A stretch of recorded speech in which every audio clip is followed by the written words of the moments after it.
সেই কথাটি জানার জন্য। আজকাল একটি কথা মনের দেয়ালে ভীষণ আছাড় খায়। কতদিন আমাদের দেখা নেই, কথা নেই, এমনি করে কেটে যাবে আরো কতদিন, কত শতক, কত শতাব্দী। হয়তো হঠাৎ করেই কোনো এক উৎকণ্ঠিত প্রহরে আমার কোনো এক পরিচিতের নিকট জানতে চাইলে কেমন আছি আমি, উত্তরে সে তোমাকে চরম সত্য কথাটা দুম করে বলে উঠল, আমি আর এই পৃথিবীতে নেই। আমি তো কবেই পৃথিবী ছেড়ে বিদায় নিয়েছি।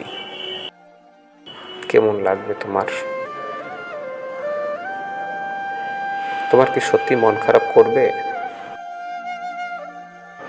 তুমি কি কান্নায় ভেঙে পড়বে? শোকে বিহ্বল হয়ে মাটিতে লুটিয়ে পড়বে? নাকি আর সব পরিচিত জনের মৃত্যুর সংবাদের মতোই সাবলীলভাবে আত্মার শান্তি কামনা করবে?